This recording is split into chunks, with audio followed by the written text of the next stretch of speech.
Ky është fermieri 69 vjeçar Muharrem Ali nga fshati Kosmaq. Prej gati 3 dekadash i është përkushtuar bujqësisë, duke siguruar të ardhurat e familjes nga puna në sera. Aktualisht ai ka të mbjella sipërfaqe të konsiderueshme me kulturën e sallatës, e cila sipas tij këtë vit ka lënë prodhim të bollshëm. Fermieri tregon se pjesën më të madhe të prodhimit e tregton me shumicë, duke furnizuar pikat e grumbullimit në zonë. Kosmaqi është vendi i perimeve. Është shqu gjithmonë.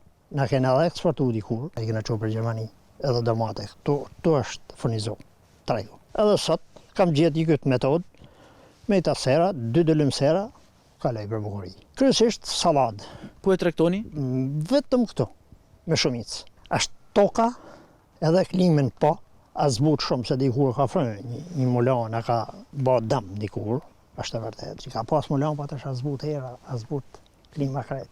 Edhe pse puna nuk i ka munguar dhe toka ka qenë bujare, ai shprehet se sfidat mbeten të mëdha, kryesisht për shkak të kostove të larta të inputeve bujqësore.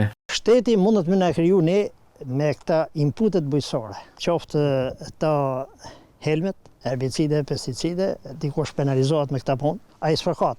Të që unë dyqan e blej, ku kam me blej? Fshati Kosmaq në njësinë administrative Bushat njihet për serat dhe prodhimin e lartë bujqësor. 10 fermer të zonës kultivojnë kryesisht perime me fokus sallatën, e cila tregtohet me shumicë në tregjet e Shkodrës dhe Mëxhër.